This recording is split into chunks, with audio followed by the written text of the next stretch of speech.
नमस्कार साथियों, आपने कई बार अपने परिवार में अड़ोस पड़ोस में ये लोगों को कहते हुए सुना होगा कि एकादशी के दिन चावल नहीं खाना चाहिए।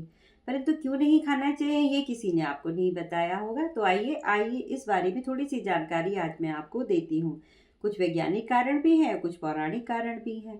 तो ऐसा माना जाता है कि एक महर्षि हुआ करते थे, महर्षि मेधा। और उन्होंने माँ शक्ति के प्रकोप से बचने के लिए धरती में शरण ली। और जब धरती में शरण ली तो उन्होंने जौ और चावल के रूप में वहाँ से उगना शुरू किया।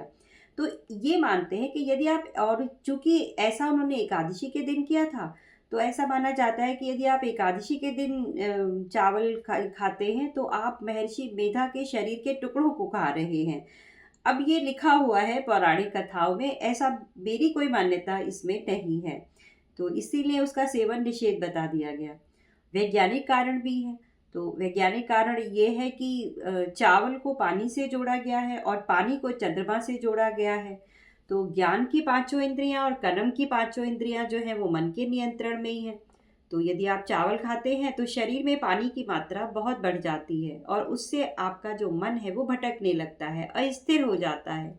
और मन की जो चंचलता है वो व्रत के प्रभाव को समाप्त कर देती है और व्रत जो है वो कठिन हो जाता है।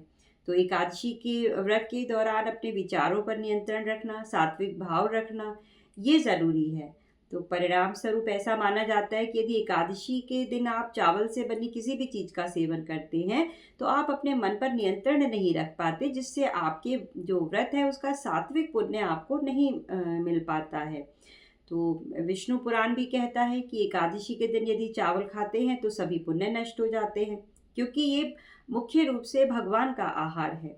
इसीलिए एकादशी के दिन पाप से बचने के लिए जहाँ तक हो सके चावलों का सेवन नहीं करना चाहिए। तो अन्य कुछ और भी पौराणिक मान्यताएं हैं। तो ऐसा भी माना जाता है कि यदि चावल का सेवन करते हैं तो अगले जन्म में वो सर्प के रूप में आपको जन्म मिलता है। आध्यात्मिक दृष्टि से देखा जाए तो जो व्यक्ति एकादशी के दिन चावल खाते हैं उनको मोक्ष की प्राप्ति नहीं होती। तो ऐसी धार्मिक मान्यताएं हैं, पौराणिक मान्यताएं हैं। ऐसा करना किसी के लिए कोई विशेष ज़रूरी नहीं है। ये आपकी अपनी श्रद्धा पर निर्भर करता है कि आप क्या करते हैं, आप क्या सोचते हैं। इस पर किसी का कोई नियंत्रण तो नहीं है। मैंने तो आपको एक छोटी सी जानकारी दी है।